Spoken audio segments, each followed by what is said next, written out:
You all apologize for being delayed here.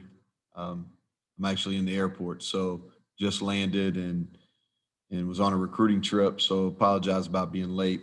Um, our staff and our players are extremely excited about the opportunity to play Minnesota in the Guaranteed Rate Bowl um, in Phoenix. You know, what better place to be in the month of December than Phoenix, Arizona? So we're looking forward to spending a few days in the desert.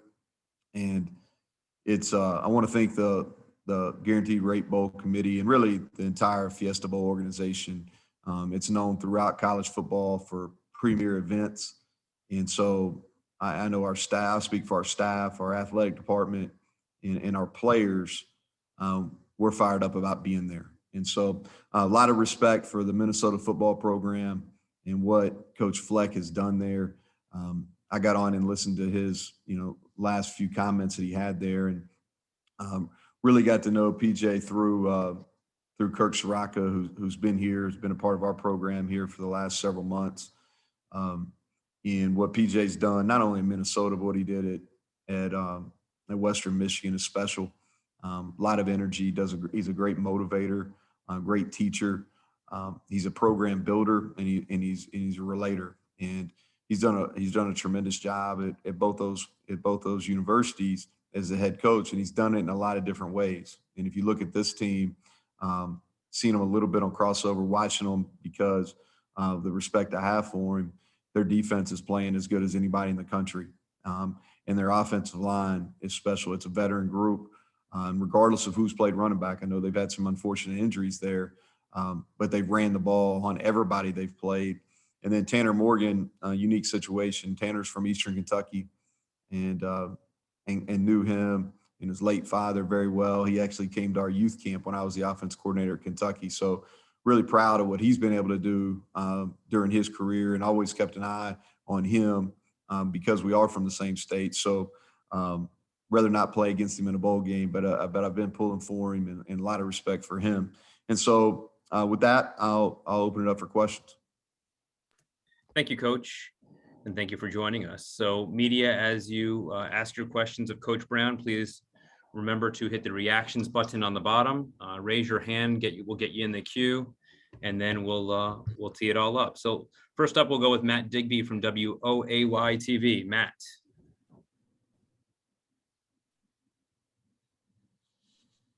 Apologies there. Forgot to unmute myself. Congratulations on the bowl selection, Coach. Looking on paper at the two teams, they basically had identical Novembers, 2 straight losses followed by 2 straight wins. The fact that both teams entered this game off 2 straight wins, do you feel that will give more incentive or add more emotion to the game when you guys meet in a couple weeks? Well, I think both teams are going to come in with confidence. They won a huge rivalry game there in the last game of the regular season. We had 2 conference wins closing out, emotional home win over Texas, and beat Kansas on the road in a tough environment. So, yeah, I think both teams are playing some good football down the stretch. We'll go with Kevin Kinder from the Blue and Gold. Kevin. Hey, good evening, Coach. Glad you could get in here with us. Will Kirk be a part of your staff through the bowl game? It's a good question. It's a unique situation, so we're going to kind of work through that. This is maybe a first in my career, and we're going to work through that. I don't have a good answer for that right now, and so unique matchup. We'll figure it out here in the next day or so.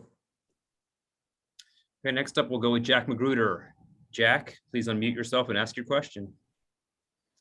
Yeah, Coach, PJ referenced your unique style of defense, or a little bit of a different flair on the defensive side. What is it that you try to do there with your athletes? The framework of what we do is a little bit different, probably more unique in compared to what they're doing in the Big Ten.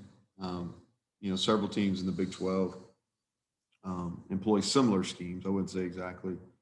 We move our front quite a bit. We mix it up between a 4 down and a 3 down. We align in some 3 safety looks in the secondary. Play a traditional light box. Not sure we'll do that against Minnesota due to their ability to run the football. But that's probably what he's alluding to. Andy Greeter from the Pioneer Press, you're up for Coach Brown.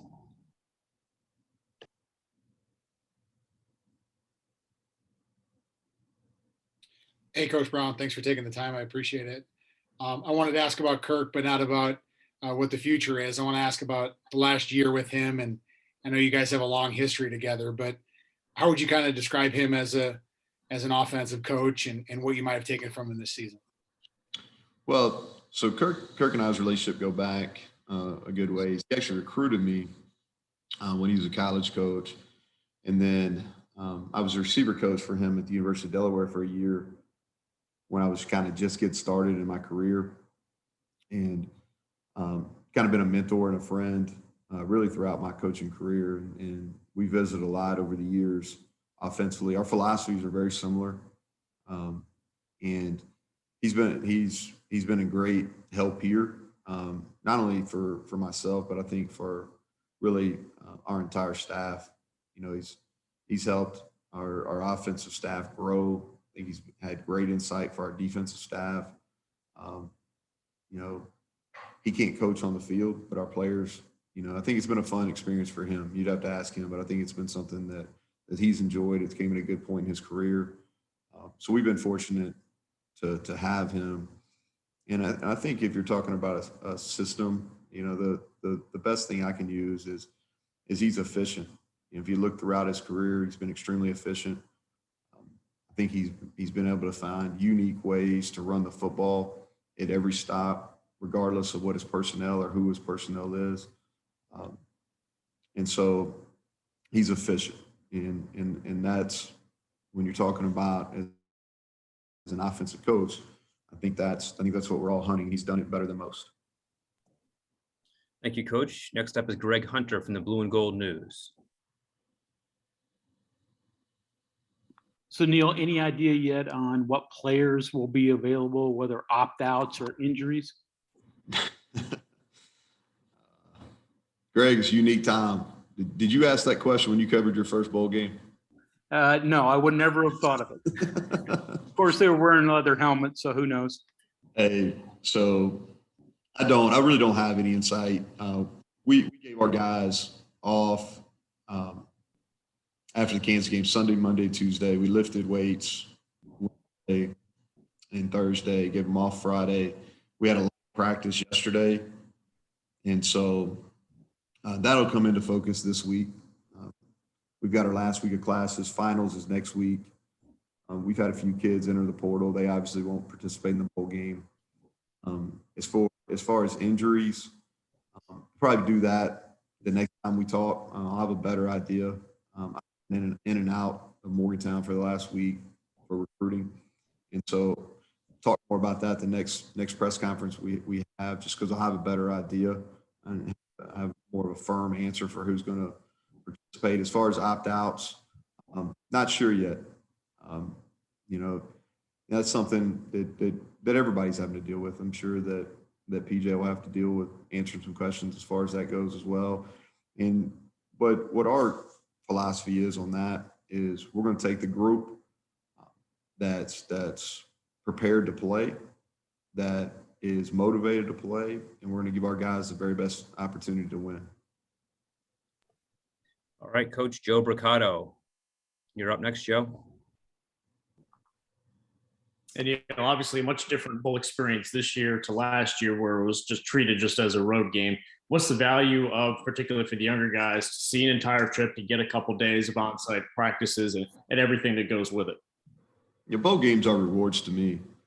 And this has been an up and down year for us. I think it's been challenging at times. You know, I think if I polled our people and said, hey, we're going to beat Texas, we're going to beat Virginia Tech, we're going to beat Iowa State, I think our initial reaction to our fan base was, man, we're going to have a really good year. And while we did win those games, we faltered in a couple, particularly before the bye week, where we didn't play our best football. So it's been a challenge. I'm proud of how our kids responded. I felt like they handled adversity. There were several times when I think people counted us out, and we were able to get off the mat and get to bowl eligibility. And these games are rewards, and we're going to treat them as that. Not only when we're out in Arizona, but we're over here in Morgantown during bowl prep. We're going to do everything we possibly can to make this a great experience. And so the fact that we get to go to Arizona, and the city of Phoenix is one of, in the greater Phoenix area is one of my favorite places. Obviously the climate, we're going to stay at a world-class resort, which will be a neat experience for our guys. We're going to play in a professional stadium, which is something unique for our players. They're going to get time to spend with their teammates, doing things locally that they haven't experienced. So I think this will be, outside maybe a handful of our players, this will be their first real bowl experience. So I think that's something that they've earned, and something we'll make sure that they enjoy. Thank you, Coach. Keenan Cummings from WVU Sports. Keenan? Neal, you mentioned recruiting. How are things going on that front? And realistically, how many guys would you like to sign by December? And how are you going to weigh kind of transfers moving forward as well? Yeah, so I think that you and I talked about this maybe in one of our end of season press conferences. Is we're going to be in a position between now and January where we can add the 32 spots. So we're going to take full advantage of the 7 spots that the one-time NCAA, or the NCAA is allowing us on the one time. So we're going to take full advantage of that. In the December signing date, we hope to sign in the 20-ish range. I don't want to give you an exact number. I like our progress on the recruiting front. I really do. I think that a lot of those were guys that visited in the summer, and now they came to us in the summer on official visits, and now I'm taking advantage of the one-time opportunity to go out and see them on their turf, and doing home visits and school visits and those type of things.